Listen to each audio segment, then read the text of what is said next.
Opa, que bom receber você por aqui. Espero que este audiolivro te ajude no seu processo de autoconhecimento e expansão de consciência.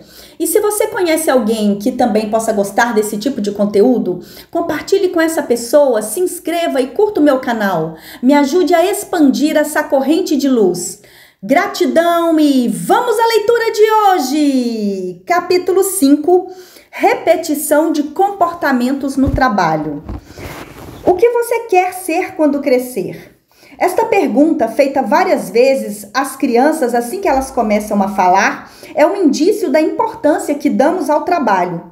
As crianças, motivadas ou não, ponderam e exploram, através de jogos e da imaginação, o que serão quando crescerem.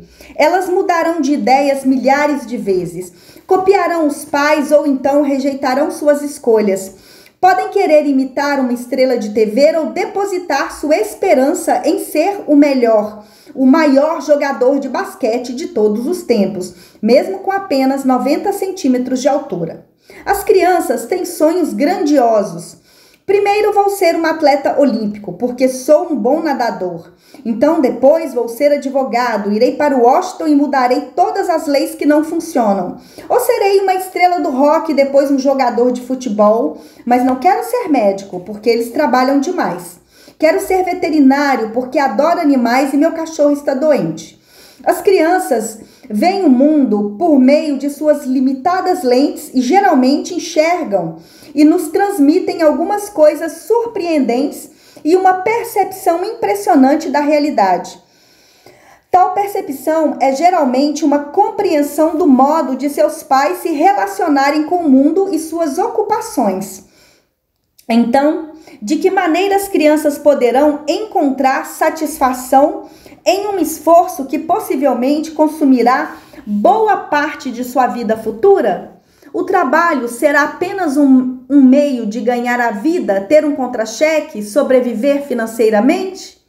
Ou será uma maneira de enfrentar desafios de crescimento e de realização pessoal? E se o indivíduo tiver sorte e talvez sabedoria, poderá escolher um trabalho que seja adequado à sua personalidade, às suas necessidades mais profundas. Já foi dito que a verdadeira maturidade começa quando há satisfação no amor e no trabalho. Mas qualquer que seja o emprego da escolha ou não da pessoa, o trabalho geralmente pressupõe interação com os outros, mesmo atualmente quando muitas das tarefas são realizadas fora do local de trabalho. Ainda é preciso se relacionar com chefes, colegas consumidores ou clientes.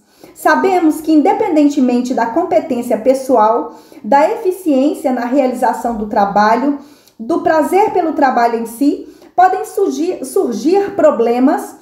Quase sempre surgem quando qualquer um de nós interage com outras pessoas. Procuramos, por fim, a uma questão rapidamente em nome da paz e da harmonia? Somos competitivos, empenhados em derrubar os outros?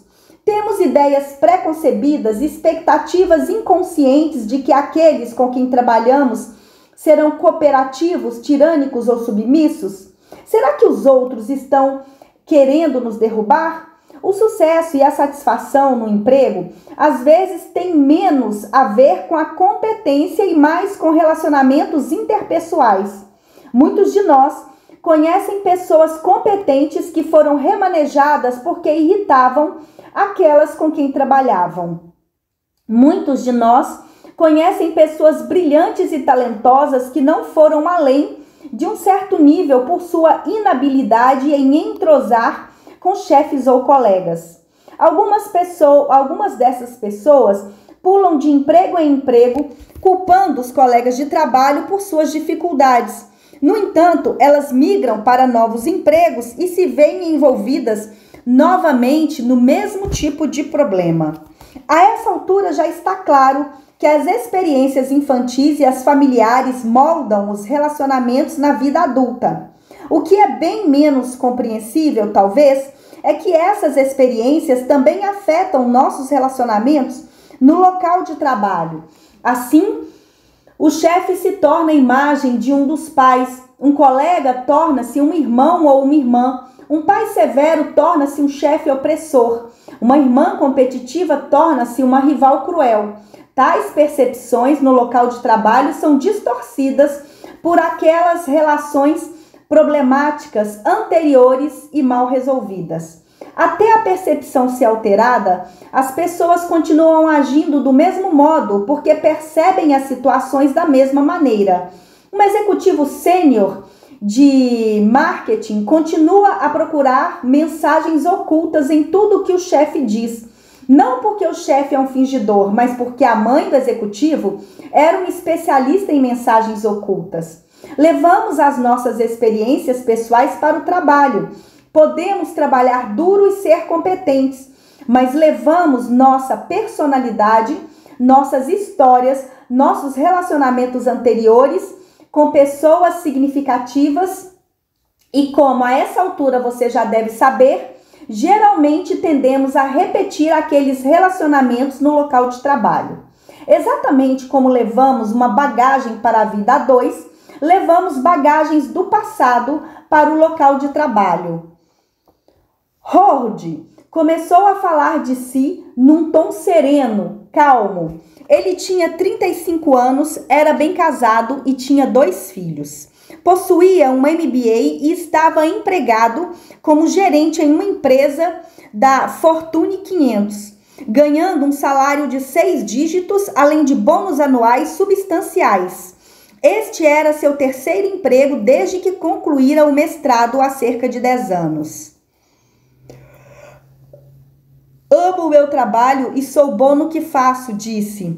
Porque ele havia deixado seus 2 empregos anteriores? Ninguém me despediu, deixei porque quis. Sua competência nunca foi questionada. Entretanto, disseram-lhe, embora não com as palavras que a química não estava dando certo e que seria melhor que ele procurasse outro emprego. Em conversas particulares e em relatórios de desempenho, Howard era descrito como tendo uma personalidade áspera. O comportamento de Howard era tudo menos áspero, mas ele estava começando a se mostrar no novo emprego, da mesma forma que havia se apresentado nos anteriores.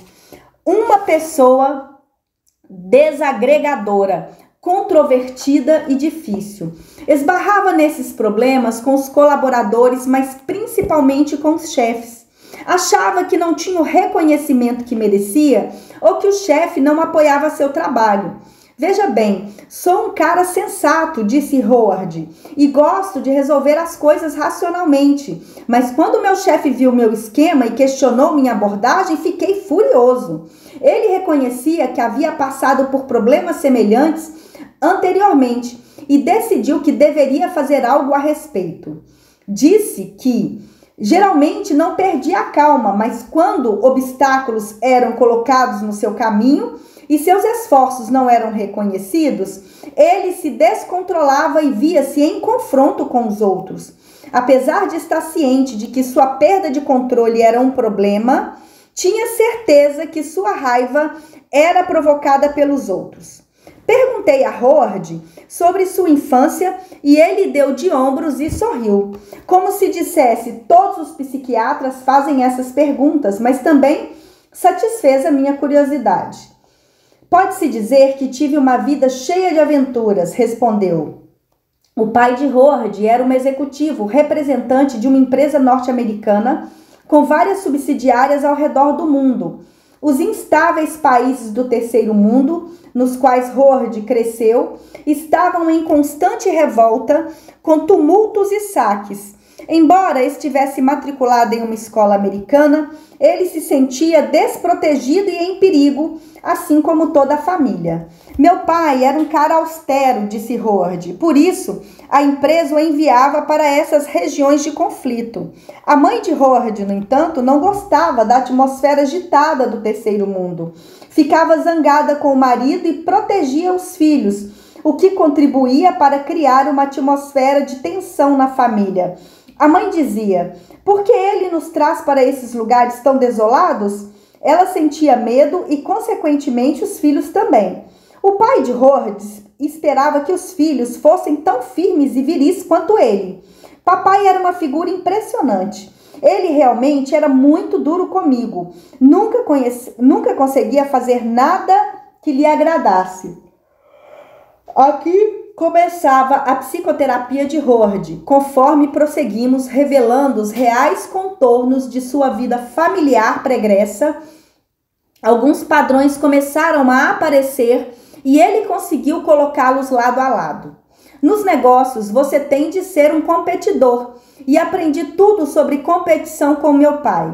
O pai não era apenas competitivo nos negócios, mas competia também com o filho. Ele era aquele que expunha a esposa e os filhos a um ambiente ameaçador. Então sentia que, como pai, tinha de lutar contra as ameaças também. Havia uma guerra entre dois campos na família. O campo 1 era formado por Hord, a mãe e a irmã mais nova, que estava ao lado da mãe. O campo 2 por seu pai, a filha mais velha e o filho mais novo, que se identificavam com o pai. Acho que fui uma criança muito sensível, lembrou Hord. Ficava ainda mais sensibilizado com a sensação de que tinha que proteger minha mãe e minha irmã. Depois de meu pai, nenhum outro chefe poderia ser tão difícil de encarar. O pai de Hord ameaçava toda a família, alardeando em todas as situações que era autoridade inquestionável. A família vivia em um estado de constante intimidação. Ou eles se curvavam de medo e se conformavam com uma submissão escrava, ou confrontavam como Hord fazia, o único na família que expressava abertamente suas opiniões. Isso o deixava em dificuldades com o pai, mas ele não entregava os pontos. De tanto ser ameaçado e insultado pelo pai, Hord se tornou irritadiço e vingativo. Entretanto, se não fosse provocado, mantinha-se calmo. Como não podia expressar sua raiva livremente, Hord projetava os sentimentos nos outros, especialmente naqueles que julgava ser injustos ou intimidadores. Ele percebia o mundo e, mais especificamente, aqueles que estavam no poder como uma ameaça.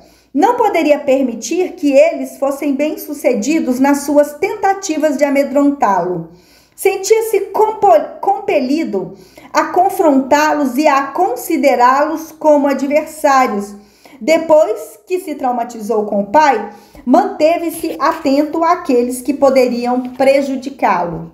Hord era muito sensível ao desdém dos outros. Ele precisava ser reconhecido e, quando se sentia ignorado ou sentia que não haviam lhe dado o crédito que merecia, enfurecia-se. O pai o tratava como se fosse um ser desprezível e Hord não conseguia tolerar reações que não valorizassem e reconhecessem suas realizações. Às vezes reagia de modo exagerado, mesmo quando a provocação era mínima, mas sentia-se justificado porque na sua cabeça estava protegendo o que considerava correto e justo. Estava protegendo a mãe e continuava reproduzindo essa história. Protegia-se da repetição do tratamento que recebera no passado. Mas a perspectiva da autodestruição reside nas reações exageradas e na sensibilidade extrema.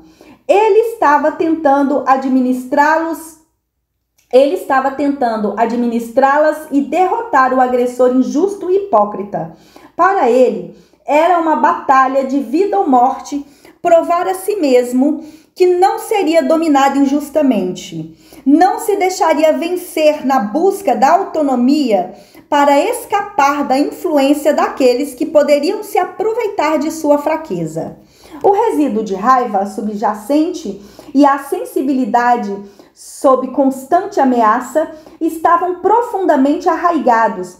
Hord precisava se relacionar com alguém que o considerasse numa posição de autoridade, mas que não estivesse interessado em intimidá-lo. Precisava de alguém que pudesse entendê-lo e a sua aflição. E foi isso que procurou num terapeuta. Na relação com alguém capaz de ouvi-lo, livre de julgamentos, pôde perceber a natureza repetitiva de seu comportamento no local de trabalho. Conseguiu entender e trabalhar sua hostilidade para com o pai. Conforme sua relação com o pai tornava-se menos importante para ele, conseguia lidar mais imparcialmente com os desafios, embora ainda não pudesse suportar aqueles que humilhavam agressivamente. Sob determinadas circunstâncias, é necessário manter distância do agente provocador. Horde escolheu procurar uma posição onde pudesse estar fora do local de trabalho, distante do chefe, para aliviar o constante aborrecimento e a provocação do contato face a face. Gradativamente conseguiu se relacionar com figuras em posição de autoridade e de uma maneira mais apropriada. Foi capaz de aceitar o fato de que poderia ter ido mais longe na carreira se não tivesse de carregar consigo o peso de suas iras e ressentimentos, mas ele estava grato por ter conseguido lidar mais facilmente com aqueles indivíduos investidos de autoridade. Arthur era contador, dos mais bem-sucedidos em seu ramo, uma área da contabilidade que exigia atenção em cada detalhe. Arthur era uma pessoa precisa e meticulosa, e tais traços de personalidade eram recursos valiosos em sua ocupação. Ele foi aprovado em uma série de exames para se tornar um especialista na profissão. Trabalhava duro e os resultados de seu trabalho eram excelentes. Entretanto, constantemente entrava em conflito com aqueles que eram negligentes, que cometiam erros, que não trabalhavam tanto nem tão arduamente ou cuidadosamente quanto ele. Com uma forte e justificada indignação, criticava os colegas de trabalho e chefes que não eram tão competentes e diligentes quanto ele, mas, mesmo assim, ocupavam posições mais importantes. Pequenas coisas deixavam-no furioso. Ele perdia a paciência com desfeitas hipotéticas, o que o colocava repetidamente em conflito com os outros. Ao mesmo tempo, era muito sensível ao menor sinal de que não estava sendo apreciado pelo que fazia. Sentia-se uma vítima, um mártir, aquele que se sacrificava em nome de todos.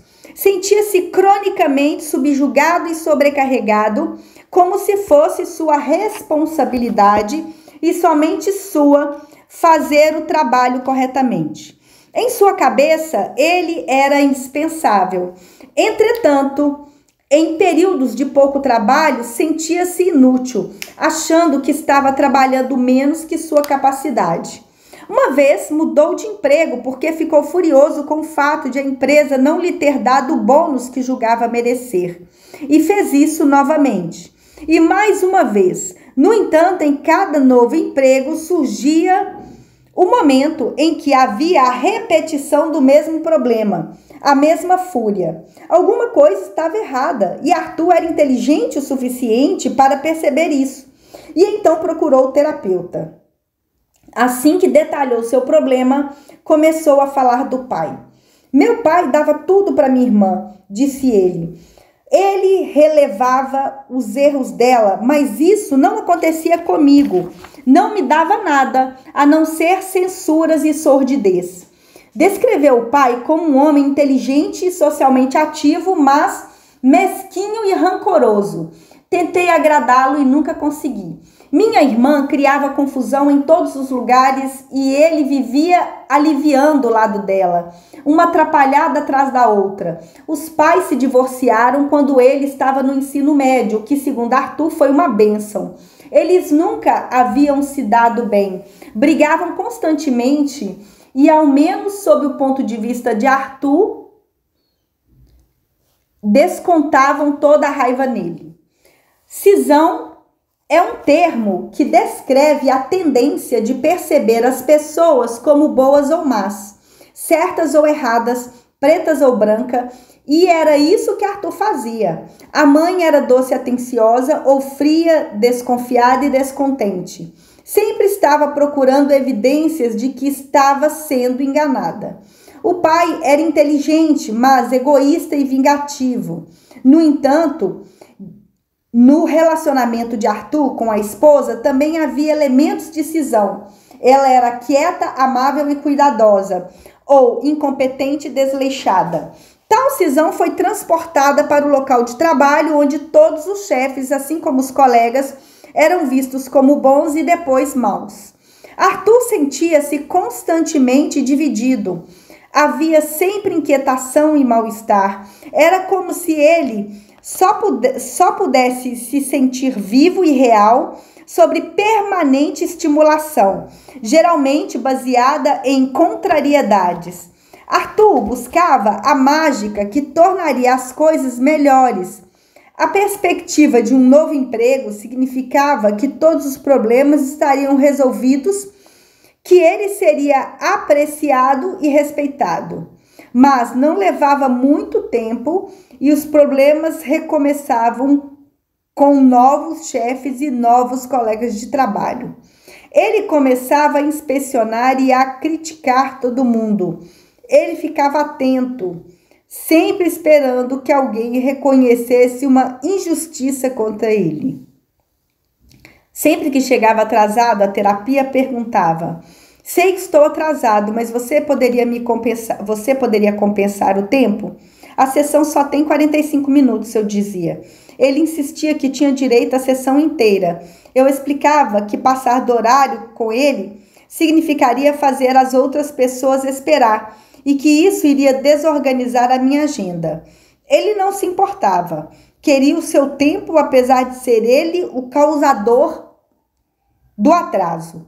Era incapaz de ver o impacto de seu comportamento nos outros. Tinha pouca consideração ou empatia com alguém. Arthur possuía excelentes condições financeiras, mas vivia frugalmente, sempre preocupada em não conseguir chegar ao fim do mês. Tentam me roubar em todos os lugares. Sempre verifico minhas contas, pois eles cometem erros e quando percebo um erro, faço questão de avisar. Privação era a palavra-chave. Arthur nunca tinha o suficiente e a maioria das pessoas não o tratava convenientemente.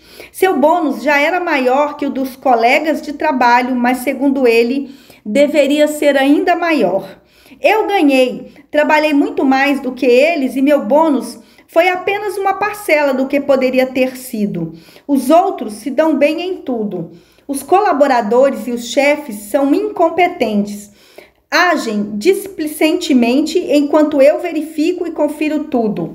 Essa atitude ficava evidente para os outros ao seu redor. Ninguém quer almoçar comigo, disse ele certa vez. Ninguém nunca me chama para sair depois do trabalho. Mas, de qualquer maneira, quem é que gostaria de passar mais tempo com aqueles idiotas? Foi difícil para Arthur aceitar a ideia de que suas atitudes permeavam a maneira com que se relacionava. Embora afirmasse nunca ter expressado tais coisas verbalmente, ele não conseguia entender o conceito da comunicação não verbal. Era completamente incapaz de se colocar no lugar de outra pessoa. As situações eram do jeito que ele via. E qualquer um que as visse de outro modo estava errado. Arthur era bravo. A mãe havia sido uma pessoa brava. Deu bastante trabalho fazer com que Arthur visse tudo isso e permitisse que a mágoa e o desapontamento se tornassem reais para eles, mais reais que palavras soltas. O pai de Arthur também havia sido bravo. Há outras dinâmicas operando no caso Arthur. Ele vivenciou seu crescimento, suas privações, o tratamento desfavorável que recebeu comparado ao da irmã, como uma bofetada. O tratamento punitivo e severo tornou-se um modelo para o modo de lidar consigo mesmo e com as pessoas. Não havia espaço para Arthur expressar a raiva que estava crescendo entre ele e os pais. Como resultado, desenvolveu um senso de consciência punitivo. Seu mundo estava dividido entre o certo e o errado, entre o bom e o mal. e ele tinha de ser bom, ele tinha de ser correto. Tinha de ser correto ou as consequências seriam o desapontamento e a censura. E isso ele não podia suportar. Por fim, principalmente pelo trabalho terapêutico, Arthur tornou-se consciente de sua visão egocêntrica do mundo. Começou a ver conexões entre o mundo de ser tratado por seus pais e o modo dos pais interagirem entre si e com o mundo à sua volta. Gradativamente percebeu que, apesar de ver o mundo como preto ou branco, certo ou errado, a maior parte da vida, particularmente os relacionamentos, não eram assim. Começou a ver que nem todas as situações poderiam ser reduzidas a preto ou branco. Um grande momento de mudança aconteceu enquanto Arthur falava de maneira bastante impetuosa do chefe. Fiz um parênteses com o seguinte comentário: minhas interpretações podem não ser sempre precisas, mas a sua reação ao seu chefe pode ser vista de um modo diferente do qual você a vê. O que você quer dizer? Você não sabe se está certo ou não? Perguntou. Não respondi. Você não sabe o que está fazendo? Perguntou. Como posso confiar em você se seus comentários não estão corretos? Tento entendê-lo, mas nem sempre é fácil, disse. Arthur ficou chocado. Ele nunca levou em consideração essa possibilidade. Nunca pensou em olhar para os relacionamentos de outra forma que não fosse a sua. Era extremamente autocentrado e eu apontei-lhe isso. Você se defende contra possíveis críticas, fechando-se contra pontos de vista alternativos. Você tende a acreditar que está certo, porque vê as coisas como certas ou erradas, sem considerar outras possibilidades. No seu ponto de vista, você tende a estar certo, porque se não estiver certo, então estará errado. E isso deixará vulnerável a julgamentos negativos. Mas ao ver as coisas do seu modo, você exclui a possibilidade de pontos de vista alternativos. Nenhum de nós, nem você, nem eu, está certo o tempo todo. Acrescentei também que, para mim, essa necessidade de estar sempre certo expunha de fato uma intensa dependência, sua necessidade de depender de alguém infalível. Foi devagar, foi bem devagar, mas Arthur começou a se tornar um companheiro compreensivo com a esposa. Particularmente, seus acessos de raiva diminuíram quando se dispôs a ouvir suas explicações sobre ter de comprar ou fazer algo. As arestas começaram a ser aparadas. A raiva contra os pais permanecia, mas estava mais aberto e disposto a perdoar as pessoas no trabalho. A sensação de vazio e de ser trapaceado sumiu, e ele se deu conta de que, embora algumas pessoas talvez quisessem se aproveitar dele, ele não podia generalizar e supor que todas estavam agindo desse modo. Arthur começou a compreender o grau de identificação que tinha com cada um dos pais. Viu como os conflitos entre eles tornaram-se seus próprios conflitos projetados no ambiente. A tendência de tomar partido, de ver uma pessoa como certa e a outra como errada, representava sua expectativa e, de fato, sua necessidade de perpetuar os conflitos com os quais crescera. Inconscientemente, suas percepções e ações baseavam-se numa profecia que o mundo como um todo era a reprodução de sua família de origem. Ele esperava encontrar facções em guerra e as encontrava. Ele esperava que alguém lhe tirasse proveito dele e descobria que havia alguém fazendo isso. Ele esperava ser enganado e encontrava razões para convencer-se de que estava sendo enganado. Agora via os pais como pessoas infelizes e conseguia se distanciar e ser mais objetiva em relação a eles. Em vez de levá-los a sério, mantinha-se à margem e não entrava em discussões.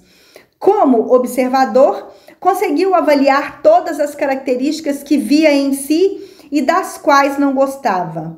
O contato com os pais tornou-se menos frequente e, com isso, enfrentou um período de tristeza e de arrependimento. Tristeza ao avaliar quanto fora magoado por eles e arrependido de todo o sofrimento que suportara por identificar-se com eles. Arrependia-se da impaciência e da raiva que sentira dos outros, que agora reconhecia não eram merecidas. O interessante no distanciamento de Arthur dos pais foi que isso simplesmente aconteceu, não foi forçado. O contato tornou-se menos satisfatório e menos desejável. Ele começou a se ligar mais na família e no trabalho. Deixou de se perturbar com as coisas e de procurar um paliativo para querer melhorar tudo. Ao se tornar menos autocentrado, Arthur amadurecia. Tristemente, não podia mais contar com os pais para aprovação ou consolo, porque só conseguiria isso queixando-se das injustiças e dos insultos que os outros lhe fizeram. Atitudes que coincidiam com as atitudes perpetradas pelos pais. Um preço muito alto pelo apoio que recebia sendo a vítima. Ele não queria continuar com aquilo. Sofreu muito durante o processo, mas o sofrimento foi infinitamente preferível à maneira triste e defensiva com que vinha conduzindo a vida. Ele se tornou finalmente a pessoa que queria ser, o adulto que podia apreciar a vida e os relacionamentos, tendo mesmo que não fossem perfeitos. Pessoas como Arthur e Fred sofrem de intensos sentimentos de culpa, punem a si mesmo, não sendo bons consigo, não se permitindo apreciar a vida. São tensos e medrosos e têm a sensação de que estão sob a lente de um microscópio, onde qualquer pensamento, ação ou sentimento são escrutinados. Eles têm medo de sua condição básica humana, isto é, seus sentimentos, sonhos, fantasias, porque foram expostos a ódios e castigos muito intensos. Estão convencidos de que, se relaxarem, pensarão, farão e sentirão coisas ruins. E então sentirão a ira dos poderes superiores. Para se proteger de si mesmos, para proteger os outros de sua intensa raiva, eles têm de ser perfeitos. Por causa desse estado de tormento e tensão, veem-se em situações nas quais o castigo temido às vezes torna-se realidade. A tensão causa cansaço corporal manifestado na forma de queixas físicas. A tensão causa problemas com os outros. O comportamento passivo-agressivo também pode ser manifestado, levando pessoas a se ofender por coisas que são ditas ou feitas. O indivíduo não consegue entender porque os outros o evitam, já que não percebe a natureza hostil de seu comportamento. Ele se considera inocente. Assim, o medo do castigo provoca justamente o acontecimento temido. Há outra reação, entretanto, para esse medo de um castigo severo, que é quase o oposto disso, um comportamento desafiador, rebelde e arriscado. Tais indivíduos não se importam com o que os outros sentem, expressam seus sentimentos sem considerar as consequências. O resultado é que essas pessoas veem-se repetidamente em apuros, mas sentem-se justificadas. Vale lembrar que Fred tentou agradar os exigentes e punitivos pais até desistir de tudo. Começou a se comportar de maneira desafiante e possivelmente perigosa, prestes a fazer coisas que poderiam ter causado uma devastação em sua vida. Felizmente, conseguiu perceber seu comportamento. Ele, assim como Arthur, conseguiu mudar. Ambos conseguiram lidar com os maus tratos que receberam e também com a raiva resultante. Samantha tinha uma história totalmente diferente. Para começar, há duas coisas dignas de nota em Samantha. Primeiro, era uma mulher impressionantemente bonita. Segundo, não tinha a menor ideia disso. Eu nunca tinha encontrado tamanha discrepância entre as percepções externas e internas de alguém. Ela me procurou por uma questão bastante prática. Estou tendo problemas para priorizar meu tempo, minhas tarefas e meus objetivos, disse assim que se instalou no meu consultório. Talvez você possa me ajudar a elaborar uma lista diária de coisas a fazer para eu ter certeza que estou conseguindo cumpri-las. Minha casa é uma bagunça, há papéis por todo lado, não consigo suportar isso e meu marido também não. Pareceu-me que este era um pedido estranhamente limitado. Pensei que algo relativamente simples como aquilo não iria desconcertar uma mulher com a inteligência e cultura de Samantha. Aos 40 anos, ela estava se saindo bem no emprego na área de marketing de uma das corporações da Fortune 500. Formou-se em uma boa universidade e em uma boa escola de comércio e depois de enfrentar uma competição acirrada, conseguiu um emprego em uma grande e poderosa empresa. Alguns de seus trabalhos haviam sido brilhantes, mas ela percebia que, apesar de suas boas avaliações e dos bônus respeitáveis, outras pessoas estavam sendo promovidas a cargos mais altos que o seu.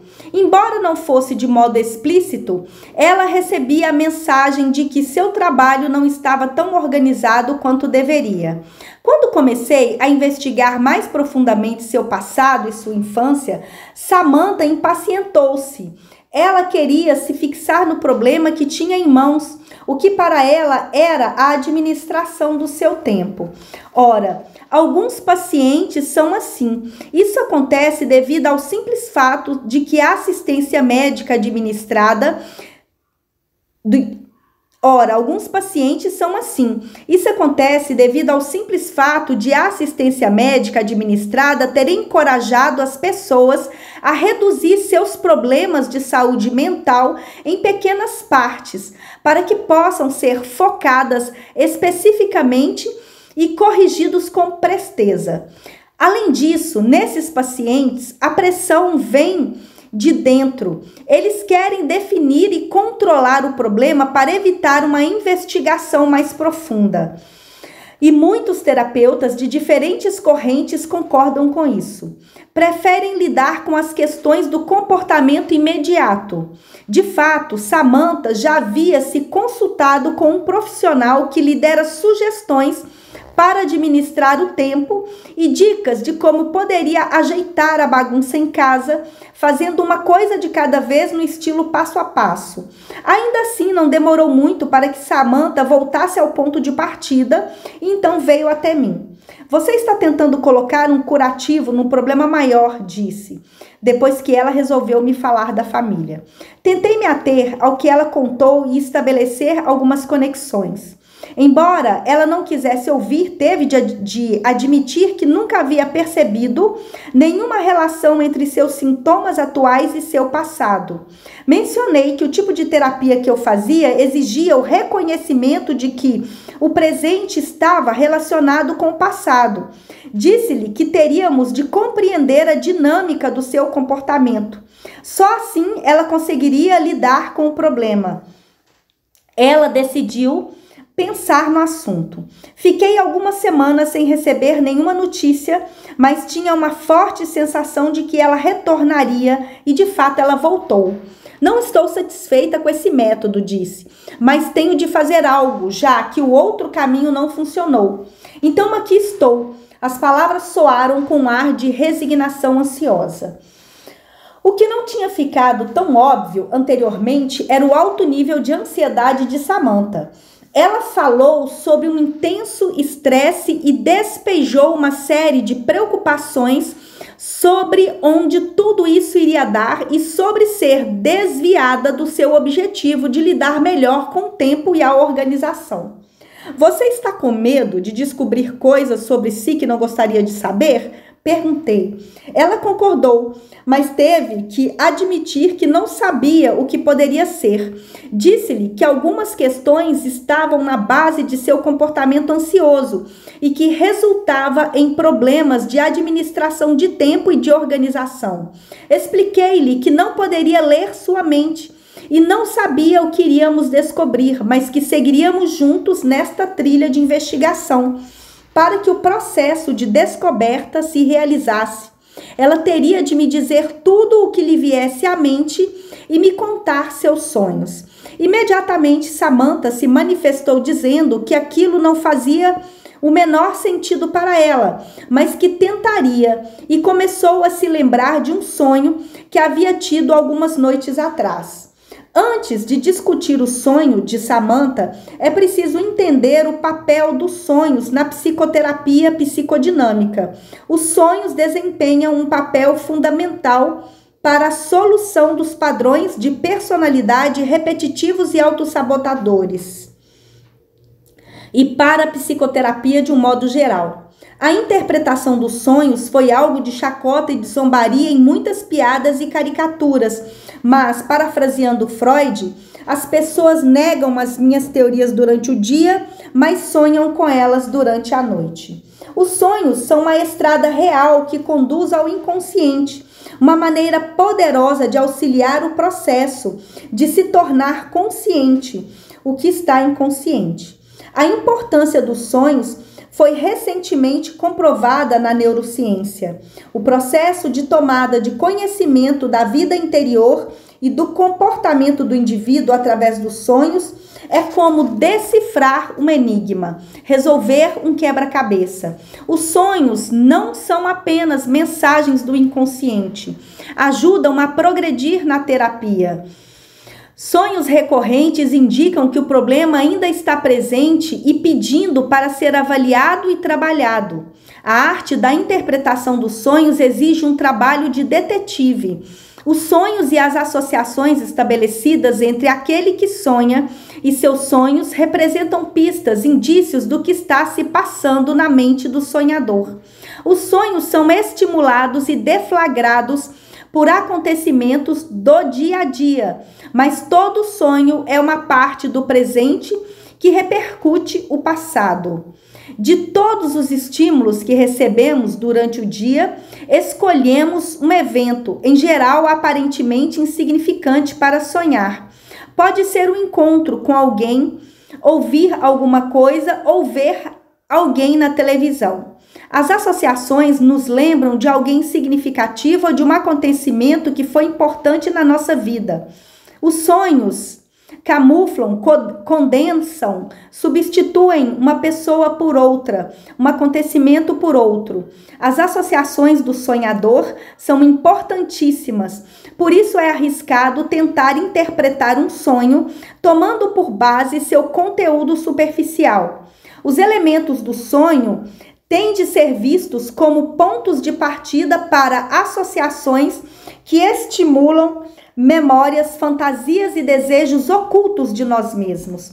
Sonhamos com pessoas e acontecimentos de décadas atrás, nos quais não pensávamos há anos, mas que são importantes porque despertam outros pensamentos, sentimentos e memórias. Os sonhos são uma forma de dizer a nós mesmos o que se passa na nossa mente. Trazem para o primeiro plano dados que fazem a ligação entre o presente e o passado. E quando nos associamos ao sonho, temos de encarar o fato que somos os sonhadores. Embora tentemos repudiar certas fantasias, não temos escolha senão reconhecer que elas são partes de nós. Frequentemente desprezamos algo porque é apenas um sonho, mas temos de admitir que nossos sonhos são criados por nós, que cada pessoa ou acontecimento no sonho é parte do que somos. Não podemos negar que esses pensamentos estão vindo de dentro de nós. Não estou falando do conteúdo superficial do sonho, mas das associações, pensamentos e sentimentos que surgem da análise e do reconhecimento do sonho em todas as suas ramificações. Alguns sonhos são apavorantes, enquanto outros são suaves. Alguns são engraçados, enquanto outros expõem medos e ansiedades profundamente enraizadas. Tudo o que aflora por meio do sonho indica em que posição estamos em relação a nosso pensamento e a nossos relacionamentos. Quanto mais os sonhos se tornam acessíveis ao frescor da análise, mais úteis eles são, como se estivéssemos revelando segredos que surpreendessem até mesmo a nós, os sonhadores. Sabemos que se os segredos permanecerem ocultos, as mudanças dificilmente ocorrerão. Quando os segredos são revelados, por mais embaraçosos ou vergonhosos que sejam, passamos a nos conhecer muito mais. Quantas vezes um novo paciente se recusou a expor suas fantasias e sonhos no início da terapia, afirmando: "Eu tenho medo do que posso descobrir", e a réplica: "Você vai ficar melhor se souber ou se não souber". Você está dizendo que tem medo de descobrir quem é você? Você quer continuar se escondendo de si mesmo por medo? Muitos preferem deixar as coisas do jeito que estão. Entretanto, há outros que querem descobrir o máximo a respeito de si mesmos. No sonho de Samantha. Eu estava sentada em um consultório médico. Usava apenas algo semelhante a um hobby de veludo, nada mais. Estava na mesa de exame e você estava lá. Não conseguia descer da mesa porque o hobby abria, mas acabei dando um jeito. Você estava totalmente vestido com um paletó de tweed. Você veio e colocou o braço em volta de mim. Fiquei com medo e disse: "Não gosto de homens". Despertei-me e me senti angustiada.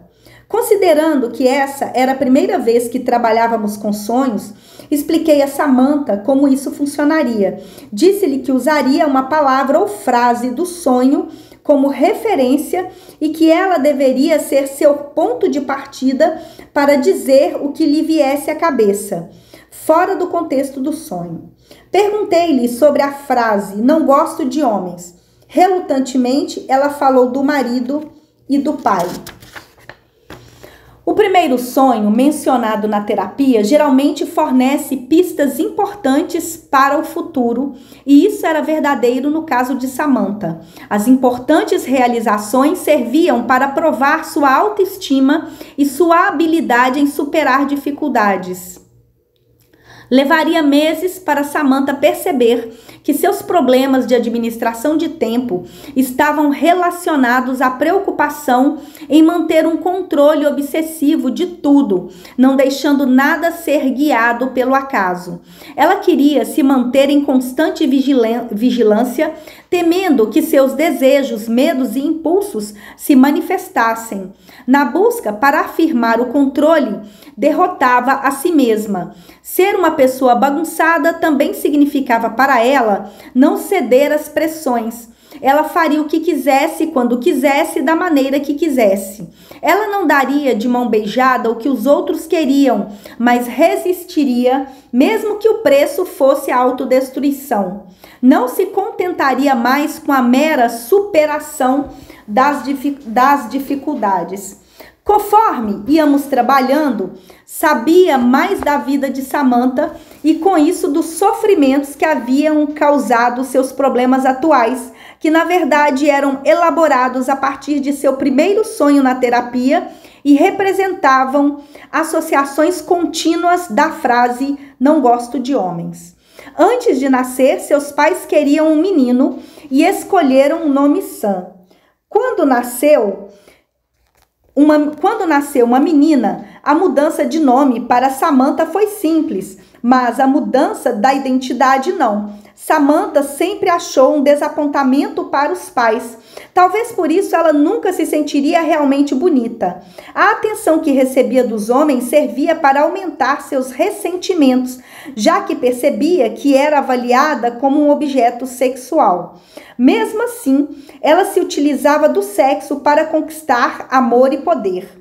Isto era favorecido pelos casos extraconjugais da mãe, que Samantha tinha conhecimento desde bem pequena e se fortaleceu quando sua mãe a abandonou com apenas 14 anos.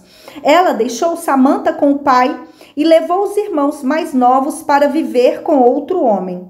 O pai não tinha tempo ou interesse em dar-lhe atenção. Ele era um homem amargo e solitário, que estava mais interessado na própria situação do que em cuidar da filha. E assim, a partir dos 14 anos, Samantha cresceu sozinha. Ela queria sair-se bem na escola e conseguiu porque era muito perspicaz, mas estava sozinha e precisando de atenção.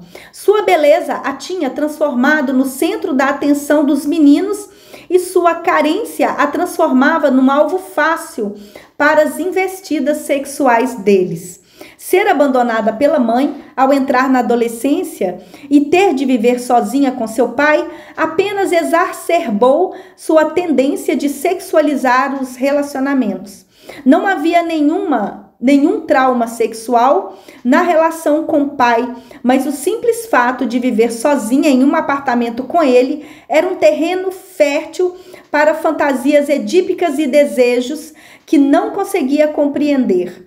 Isso e mais o comportamento sexual da mãe fazia com que Samantha achasse difícil lidar com as questões envolvidas no processo de tornar-se mulher. Samantha se casou logo após se formar na faculdade. O marido era 15 anos mais velho que ela e parecia poder propiciar-lhe a estabilidade, a força e o interesse que ela tanto desejava. Ele havia sido casado anteriormente e tinha filhos daquela relação. Era bem-sucedido, mas Samantha ficava impressionada com sua devoção aos filhos e imaginava que ele seria tão devotado a ela quanto era aos filhos. De fato, ele se devotava aos filhos, mas era também bastante ambicioso e muito ocupado e tinha pouco tempo para ela. Embora trabalhasse, ela estava sozinha de novo, vivendo com um homem que, como seu pai, tinha pouco tempo para se dedicar a ela. Samantha tornou-se obcecada por pensamentos sexuais com outros homens e tentava esquecê-los com um bom emprego, mas que exigisse muito dela e a fizesse trabalhar arduamente. Mas tinha dificuldade para administrar seu tempo. Antes de seu casamento, sentia-se sozinha e seu comportamento sexual era quase promíscuo. Agora ela temia que fosse sair dos trilhos no casamento. Samantha nunca conseguiu se ver livre do trauma de ter sido abandonada, que se manifestava no desejo de testar frequentemente os limites da afeição das pessoas por ela. Elas também o abandonariam? Lembrou-se de ter se sentido assim no ensino médio e na universidade, mas naquela época encontrava alívio em suas escapadelas sexuais e conseguia voltar aos estudos. Agora achava que estava correndo o risco de destruir sua carreira e acabar com seu casamento, como a mãe havia acabado com o dela. Durante o tratamento, Samantha comunicou mensagens bastante contraditórias. Queria se permitir ser dependente, mas quando isso acontecia, retraía-se. Quando começava a falar franca e abertamente sobre seus sentimentos e necessidades, ela logo mudava de ideia e tentava se convencer de que não precisava ter nenhum envolvimento com seu terapeuta. Ela desejava ser passiva e se render aos próprios pensamentos e sentimentos somente para participar, que estava se sentindo bem e que conseguiria ir adiante sozinha. Ela fazia o que eu chamava de fugas para a saúde. Estou bem, não preciso de você, me sinto melhor, como meio de não revelar seus sentimentos e desejos subliminares. Quando lhe pedia que usasse o divã, ela o fazia de modo relutante e expressava sua grande insatisfação por estar numa posição de dependência, com medo de ficar exposta e vulnerável. Ela anunciou em mais de uma ocasião: não quero precisar de você, eu não preciso de você. Mas na sessão seguinte dizia: quero que você me ampare, quero que você me ame. Mas será que conseguimos discutir essas mensagens ambivalentes? Não foi fácil. As tentativas de falar sobre isso depararam-se com sua raiva e frustração, com sentimentos de abandono e isolamento por não conseguir o que desejava. Ela era uma criança medrosa que precisava de contato físico, mas esse contato era sexualizado e amedrontador. Ela estava provando que suas necessidades não podiam ser atendidas. Falar era fácil, mas não era o que ela estava buscando. Ela não conseguia aceitar suas necessidades de dependência, pois isso tornava-se imediatamente algo sexualizado e só poderia ser evitado se ela se convencesse de sua independência e de sua competência. Ela não conseguia confiar nos outros porque não confiava em si mesma. Achava que se pedisse ajuda, faria sexo. No entanto, ela queria sexo. Um desejo de ceder às necessidades de dependência, mas também um desejo de tirar aquilo do seu caminho. O sexo era inevitável. Então, talvez fosse melhor parar com aquele tratamento. Isso acabou resultando num comportamento sedutor, seguido da fantasia de trabalhar com uma terapeuta, para não ter de lidar com aquelas questões. Entretanto, a ideia foi logo descartada porque as mulheres não eram dignas de confiança. Elas a abandonariam como sua mãe. Só depois de trabalhar muito os sentimentos e suas tentativas de sedução, suas idas e vindas, a justa posição de seus impulsos opostos, que ela finalmente fez algum progresso. Começou quando tentou me seduzir. Ela não se deitava meramente no divã para fazer livres associações. Usava roupas transparentes, contorcia-se enquanto falava das relações sexuais com o marido, o que ela havia feito com ele e o que ele havia feito com ela. Tudo isso era uma tentativa de atiçar o terapeuta. Se fosse bem-sucedida nisso, seria uma repetição da crença de que não era apreciada sem envolvimento sexual. Teria confirmado a sensação de que a mãe era suja e que ela também era suja. Comentou da sensação de que as relações sexuais eram contaminadas. É sempre difícil, mas imperativo que o terapeuta saiba lidar com essas questões de forma neutra e objetiva quando necessário.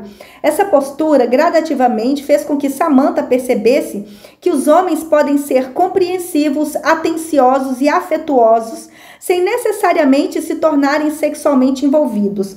Você parece estar bastante agitada hoje, comentei certa vez. Talvez as roupas que você esteja usando não sejam confortáveis.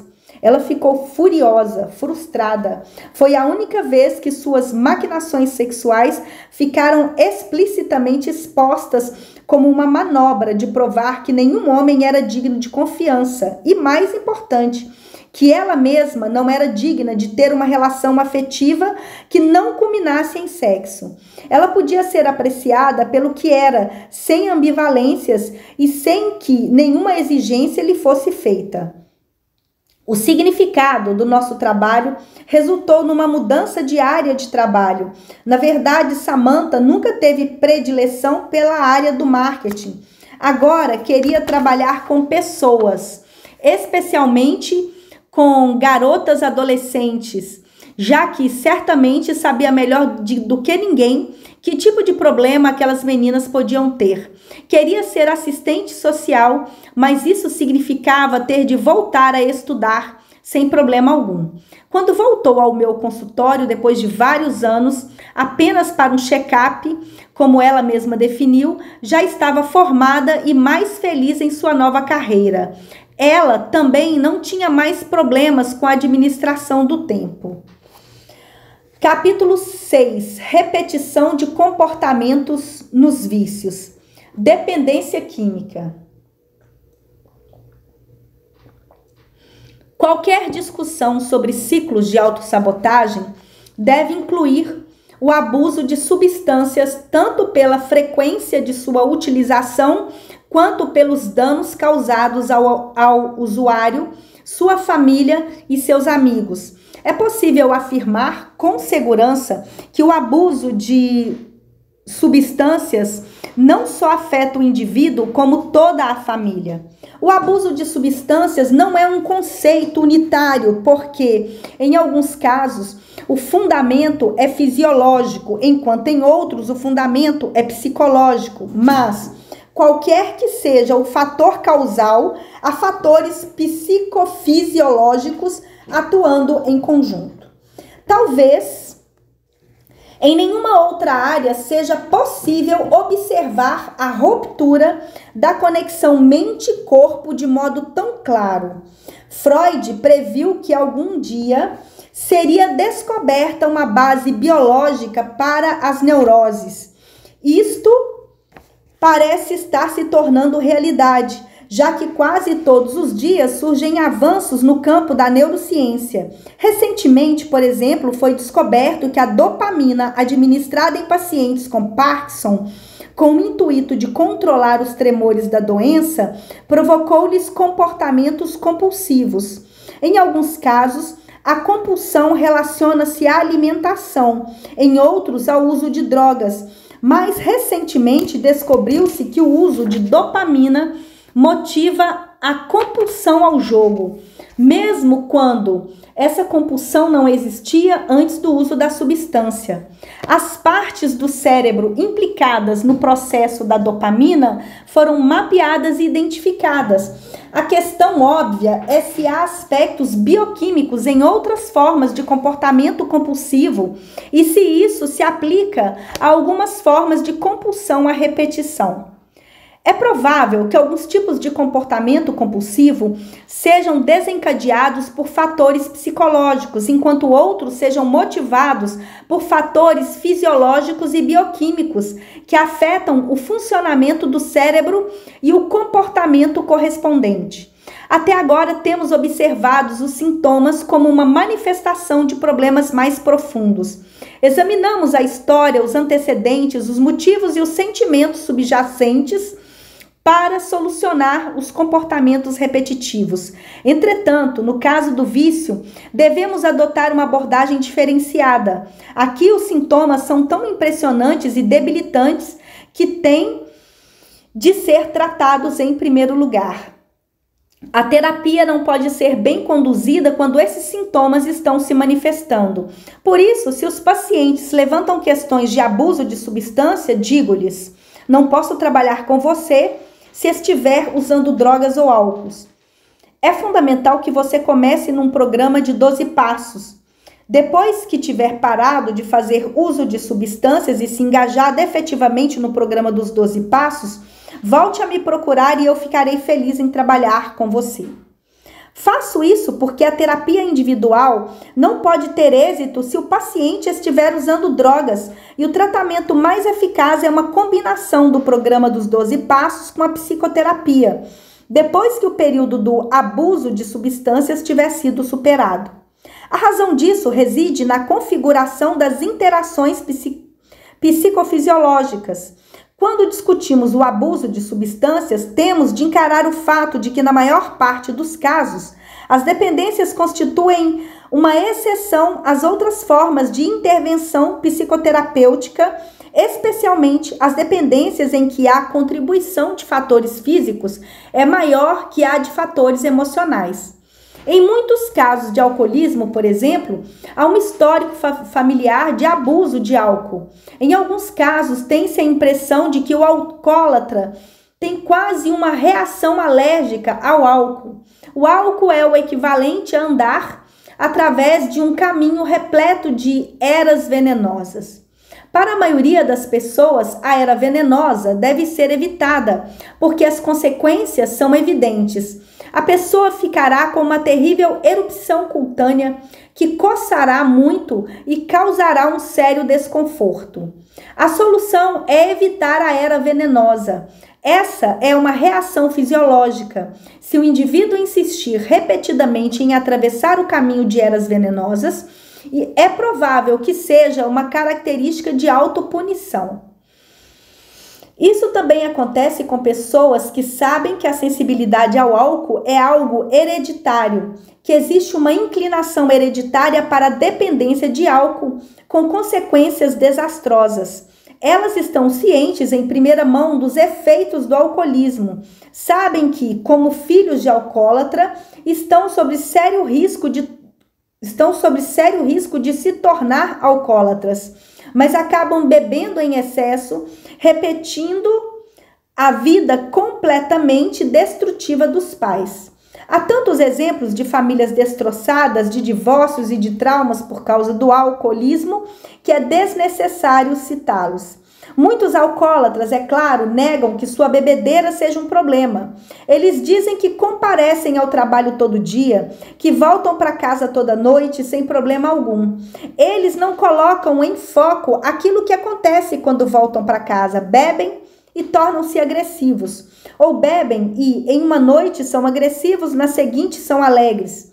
O seu comportamento é tão imprevisível que ninguém pode confiar neles, ninguém sabe o que esperar. Alguns deles admitem o alcoolismo depois que são flagrados dirigindo alcoolizados. Outros se dão conta quando caem bêbados na sarjeta. Alguns exigem a intervenção de membros da família, fortalecendo-o, confrontando-os com seu alcoolismo e com os danos que sua bebedeira estão causando a si e àqueles que gostam deles. Alguns filiam-se ao AA, enquanto outros recusam-se permanentemente a fazer isso. Uns, em um ato de desespero, vão para centros de reabilitação e ficam sóbrios com o apoio permanente do AA. Outros ficam sóbrios, mas depois começam a beber de novo. Há casos em que não há um histórico familiar e, por isso, nenhum antecedente hereditário. Aqui, a contribuição de fatores emocionais ao alcoolismo é maior do que a de fatores físicos. Alguns desses indivíduos conseguem parar de beber na marra, conseguem por conta própria, embora seja difícil os resultados a longo prazo e os resultados a longo prazo sejam questionáveis. De modo similar, não se considera geralmente que a maconha tenha um fundamento fisiológico, embora provoque consequências físicas. O uso persistente e repetitivo da maconha afeta a motivação e a iniciativa do indivíduo, sua vida familiar e, de modo geral, seu desempenho no trabalho. Al era casado, tinha 30 anos e começou a usar maconha no ensino médio. Embora fosse inteligente, não conseguia terminar as tarefas escolares e não se diplomou.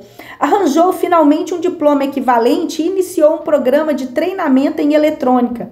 Aprendeu rapidamente e era bom nessa ocupação que exigia participação ativa, embora tivesse dificuldade de permanecer na mesma empresa por um longo período de tempo.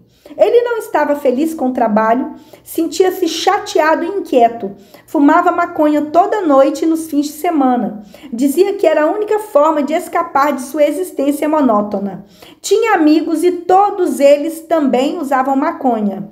Ele poderia ter continuado nesse caminho, mas um de seus supervisores descobriu o que Al estava fazendo e teve uma conversa com ele.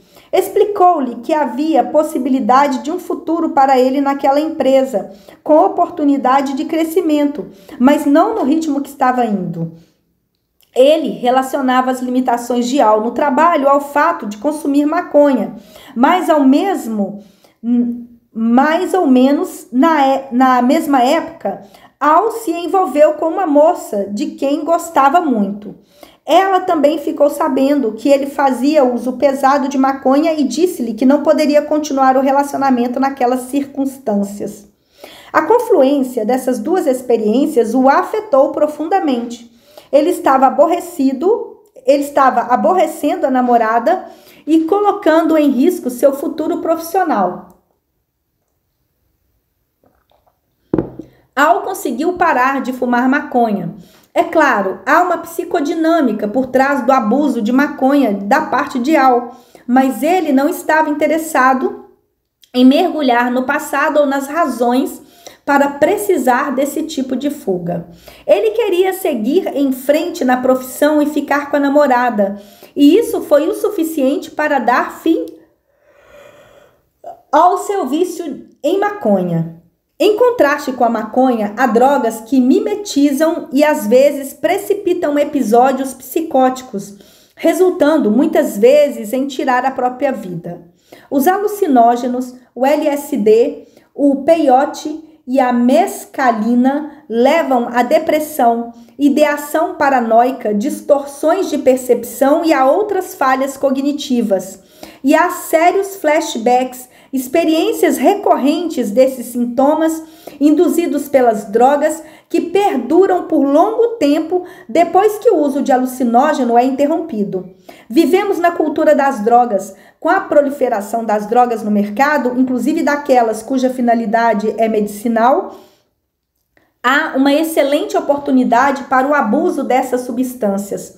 Medicamentos prescritos com fins terapêuticos para alívio da dor, tranquilizantes, alívio de ansiedade e de depressão podem provocar dependência e ser usados impropriamente.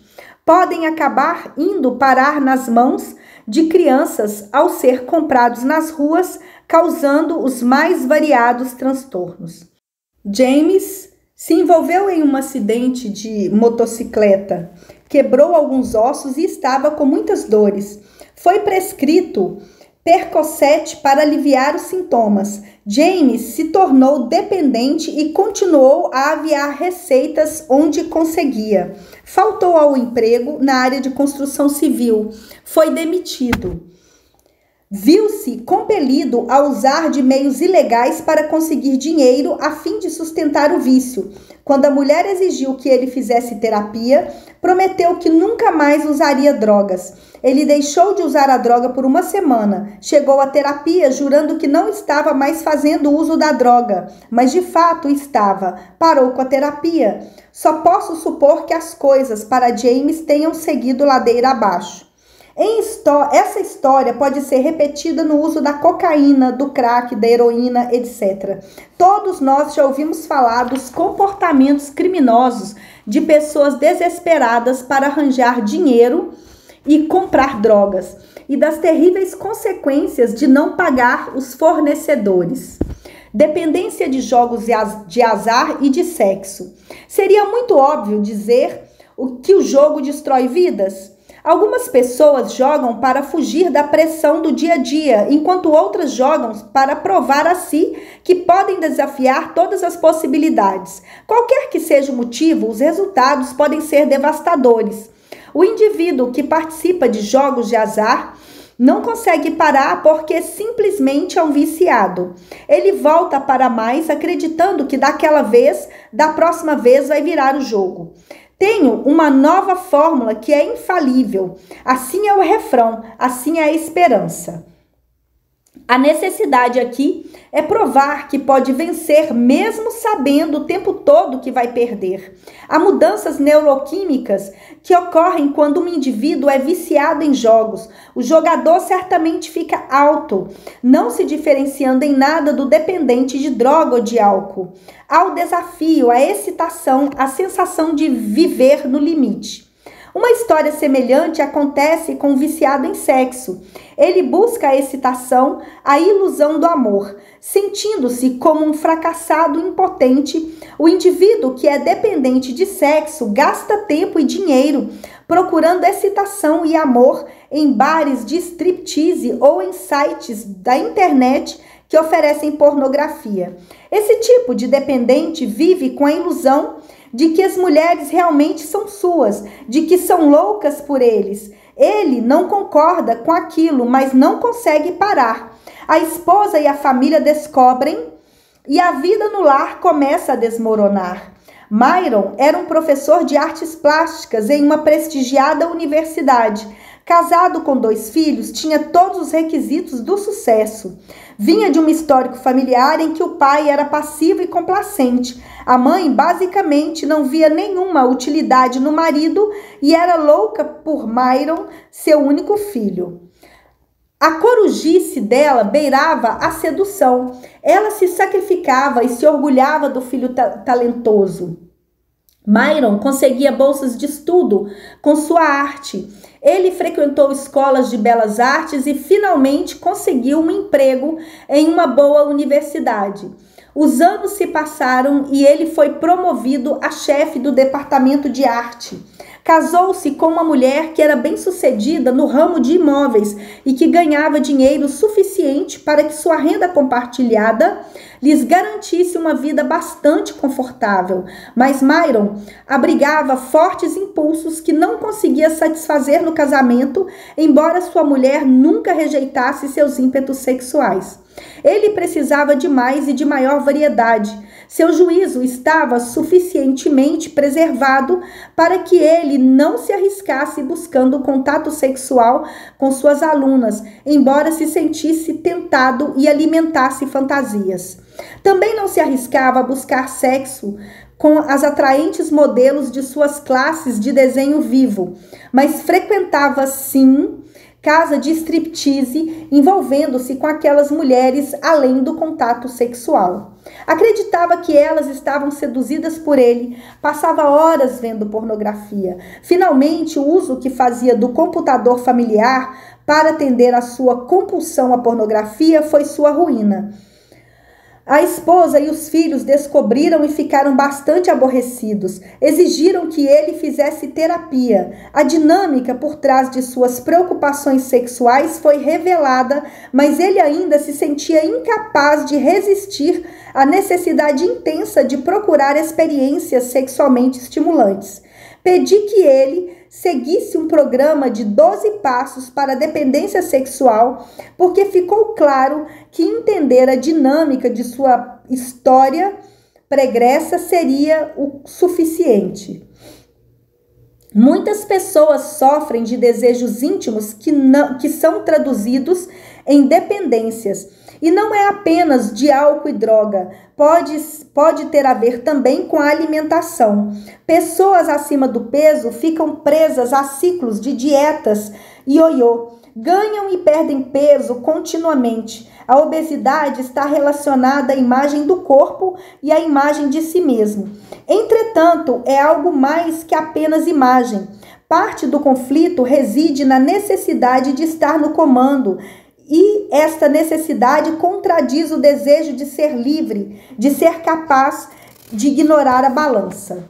Racionalmente, a maioria das pessoas que está acima do peso sabe que comer certo tipo de alimento causa aumento de peso, mas elas jogam roleta russa. O conflito se baseia em uma batalha interior. Eu quero comer, mas sei que não vai me fazer bem. O quê? De jeito nenhum. Ninguém vai me dizer o que posso e que não posso comer. Vou comer o que quiser. Há algo de rebeldia aqui.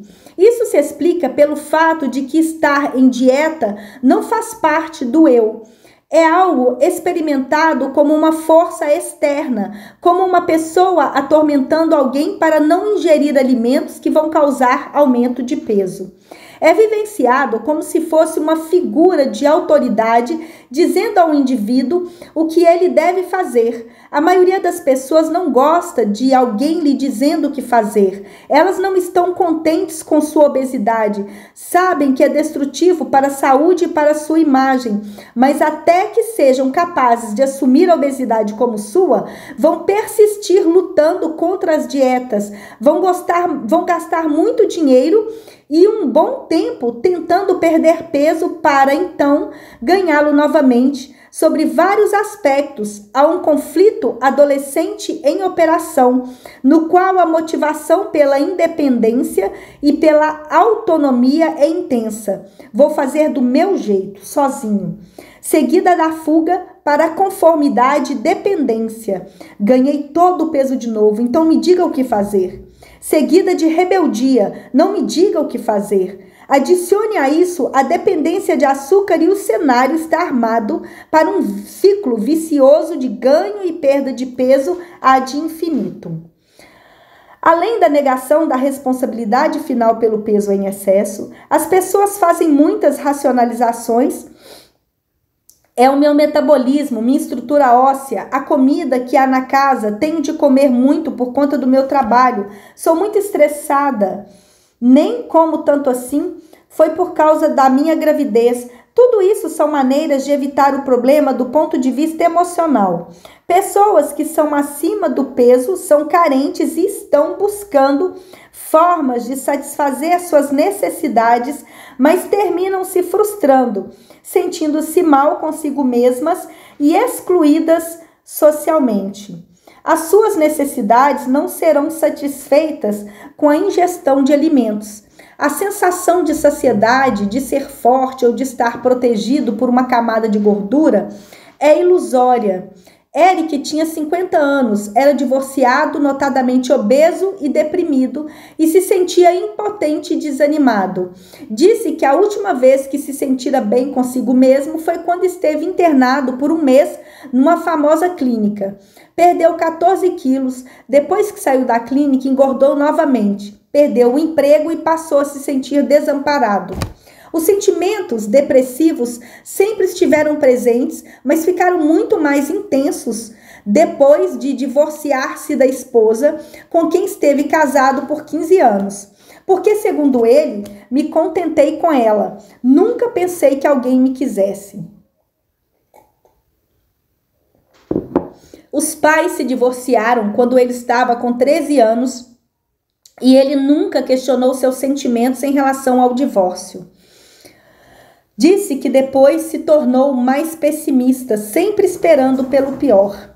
Ainda adolescente, perdeu a confiança e a fé nos pais, preparando o terreno para a tentativa de se tornar independente deles, que não sabiam o que queriam, alternada com a tentativa de ser a criança que precisava de orientação e direção.